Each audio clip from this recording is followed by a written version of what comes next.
J.K. Rowling's Harry Potter and the Chamber of Secrets, Chapter 12, The Polyjuice Potion. இன்னும் கொஞ்ச நேரத்தில் பாலிஜூஸ் போஷன் குடிக்க வேண்டிய கட்டாயத்தில் இருக்கிறவங்களா இருந்தாலும் ஹாக்வர்ட்ஸின் கிறிஸ்மஸ் விருந்தை ரசிக்காமல் இருக்க முடியாது. கிரேட் ஹால் பார்க்கவே ரொம்ப அற்புதமாக இருந்தது. வெண்பனியால் போர்த்தப்பட்டிருந்த 12 கிறிஸ்மஸ் மரங்கள் மட்டும் இல்லாமல் மேற்கூரையின் குறுக்கையும் நெடுக்கையும் அடர்த்தியான செடிகளும் கொடிகளும் பின்னி பிணைந்து ஆக்கிரமிச்சிருந்தது. மேற்கூரையிலிருந்து உலர்ந்த இதமான பனி மென்மையா பொழிஞ்சுக்கிட்டு இருந்தது. டம்பிள்டோர் தனக்கு பிடித்தமான சில பாடல்களை பாட ஒவ்வொரு கோப்பை பானத்தை அருந்தி முடிச்சதும் ஹாக்ரிடுடைய பாட்டு சத்தம் வலுத்துக்கிட்டே போச்சு. பர்சியுடைய பர்ஃபெக்ட் பேட்ஜை ஃப்ரெட்டு மந்திரிச்சு முட்டாள்னு மாத்தி எழுதினதை கவனிக்காம எல்லாரும் ஏன் தன்னை பார்த்து கிண்டல் பண்ணி சிரிக்கிறாங்கன்னு பர்சி குழப்பத்தோட கேட்டுக்கிட்டு இருந்தான். ஸ்லிதரின் டேபிள்ல இருந்து டிராக்கோ மால்ஃபாய் நல்ல சத்தமா ஹாரி அணிஞ்சிருந்த புது ஜம்பரை பத்தி கேலி பண்ணி அவனை சீண்டி பார்த்ததை கூட ஹாரி பெருசா கண்டுக்கல. அதிர்ஷ்டம் இருந்தா இன்னும் சில மணி நேரங்கள்ல மால்ஃபாய் தான் பண்ணின தப்புக்கான சரியான தண்டனையை அனுபவிப்பான்னு ஹாரி நினைச்சுக்கிட்டான். ஹாரி, ரான், ஹெர்மாயினி 3 பேரும் 3வது முறையா கிறிஸ்மஸ் புட்டிங்கை சாப்பிட்டு முடிச்சப்போ அன்றைய இரவுக்கான திட்டங்களை உறுதிப்படுத்த ஹெர்மாயினி அவசரமா அவங்கள கிரேட் ஹால்ல இருந்து வெளியே கூட்டிட்டு போனா. இன்னும் நமக்கு நீங்க யாரா மாற போறீங்களோ அவங்க உடம்புல இருந்து ஒரு சிறிய பகுதி வேணும் அப்படின்னு ஹெர்மாயினி சொன்னதை கேட்க ஏதோ துணி துவைக்க சோப்பு பவுடர் வாங்கிட்டு வர அவங்கள கடைக்கு அனுப்புற மாதிரி ரொம்ப சகஜமா இருந்தது. நிச்சயமா கிராப் அண்ட் காயல்ட்ட இருந்து எதையாவது எடுத்துட்டு வர்றதுதான் நல்லது. அவங்க தான் மால்ஃபாய்க்கு நெருங்கிய நண்பர்கள். அவங்க 2 பேர்கிட்டையும் மால்ஃபாய் எதை வேணா சொல்லுவானா இருக்கும்.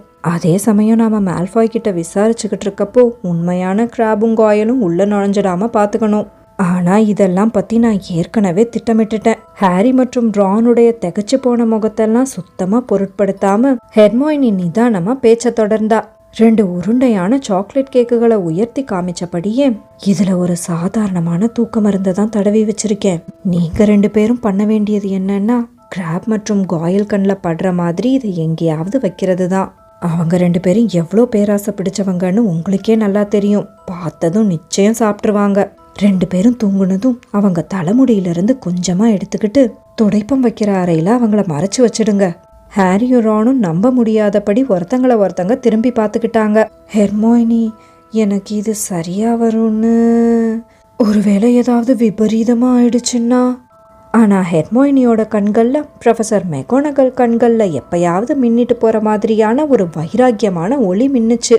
கிராப் அண்ட் காயலோட முடி மட்டும் இல்லைன்னா இந்த போஷனை வச்சுக்கிட்டு ஒரு பிரயோஜனமும் இல்லை அப்படின்னு ஹெர்மாயினி ரொம்ப கராரா திட்டவட்டமா சொன்னா. உங்க 2 பேருக்கும் மால்ஃபாயை பத்தின உண்மையெல்லாம் விசாரிக்கணுமா இல்லையா? ஓ சரி சரி அப்படின்னு சொன்ன ஹாரி, நீ என்ன பண்ண போற? யாரோட முடிய நீ எடுக்கலான்னு இருக்க? எனக்கு தேவையானதெல்லாம் ஏற்கனவே கிடைச்சிடுச்சு அப்படின்னு ஹெர்மாயினி ரொம்ப உற்சாகமா சொல்லிட்டு தன்னுடைய பாக்கெட்ல இருந்து 2 சிறிய குப்பிகளை எடுத்து காட்டினா. அது ஒவ்வொன்றிலையும் ஒரே ஒரு முடி இருந்தது. டூலிங் கிளப் அப்போ மெலிசன் புல்ஸ்டோடு என் கூட சண்டை போட்டது ஞாபகம் இருக்கா? அவன் என் கழுத்தை நெரிக்க முயற்சி பண்ணினப்போ அவளோட இந்த முடி என் மேலங்கி மேலேயே ஒட்டி இருந்தது. அப்புறம் அவள் கிறிஸ்மஸ் ஹாலிடேஸ்க்காக வீட்டுக்கும் போயிட்டா. அதனால நான் ஸ்லிதரின்ஸ் கிட்ட மறுபடியும் மனசை மாத்திக்கிட்டு ஸ்கூலுக்கே வந்துடலான்னு முடிவு பண்ணிட்டேன்னு சொன்னா மட்டும் போதும் அப்படின்னு சொல்லிட்டு திரும்ப ஒரு தடவை பாலிஜூஸ் போஷனை சரி பார்க்கறதுக்காக ஹெர்மாயினி அந்த இடத்த விட்டு அவசரமா கிளம்பினப்போ ரான் பயமும் கவலையும் கலந்த முகத்தோட ஹாரியை திரும்பி பார்த்தான். இவ்வளோ விஷயங்கள் சொதப்புறத்துக்கு வாய்ப்புள்ள ஒரு திட்டத்தை பத்தி இதுக்கு முன்னாடி எப்பயாவது நீ கேள்விப்பட்டிருக்கியா? ஆனா ஹாரி மற்றும் ரானுக்கு பெரும் வியப்பளிக்கும் வகையில அந்த திட்டத்தோட முதல் பகுதி ஹெர்மாயினி சொன்னது போலவே ரொம்ப சுமூகமா அரங்கேறுச்சு. கிறிஸ்மஸ் தேநீர் விருந்துக்கு அப்புறம் வெறிச்சோடி இருந்த என்ட்ரன்ஸ் ஹாலில் 2 பேரும் பதுங்கி காத்திருந்தாங்க. ஸ்லிதரின் டேபிள்ல தனியா உட்காந்து 4வது முறையா ட்ரைஃபிள் கேக்க லபக்னு விழுங்கிக்கிட்டு இருந்த கிராப் அண்ட் காயலுக்காக காத்திருந்தாங்க. ஹாரி அந்த சாக்லேட் கேக்குகளை படிக்கட்டு கைப்பிடிகளின் ஒரு முனையில வச்சிருந்தான். கிராபும் காயலும் கிரேட் ஹால்ல இருந்து வெளியே வரதை பார்த்ததும் சட்டுன்னு ஹாரியும் ரானும் முன்கதவுக்கு பக்கத்துல இருந்த கவச உடைக்கு பின்னாடி போய் அவசரமா ஒளிஞ்சுக்கிட்டாங்க. இவ்வளோ முட்டாள்களா கூட இருக்க முடியுமா அப்படின்னு ரான் ஒரு பரவசத்தோட கிசுகிசுத்தான். கிராப் ரொம்ப மகிழ்ச்சி பொங்க அந்த கேக்குகளை காயல்கிட்ட சுட்டி காமிச்சிட்டு 2 கையாலையும் அள்ளி எடுத்துக்கிட்டான்.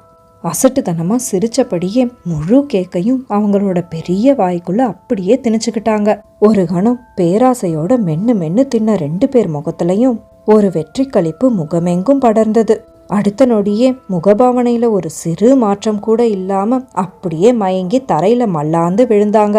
இந்த திட்டத்தோட ரொம்ப கடினமான பகுதியே அந்த என்ட்ரன்ஸ் ஹாலுக்கு எதிரில் இருந்த கப்போர்ட்குள்ள அவங்க 2 பேரையும் மறைச்சு வைக்கிறது தான். வாளிகளுக்கும் துடைப்பங்களுக்கும் நடுவுல அவங்கள பத்திரமா பதுக்கி வச்சப்புறமா காயலோட முன்னெத்தியில படர்ந்திருந்த தடிமனான முடிகள் 2-3 ஹாரி பிடுங்கி எடுத்தான். ரான் கை நிறைய கிராபோட முடிய பிடுங்கி எடுத்தான். இது கூடவே அவங்களோட காலணிகளையும் கூட திருடிக்கிட்டாங்க. ஏன்னா ஹாரி மற்றும் ரானுடைய காலணிகள் கிராப் மற்றும் காயலுடைய பெரிய பாதங்களுக்கு கொஞ்சம் கூட பொருந்தாது.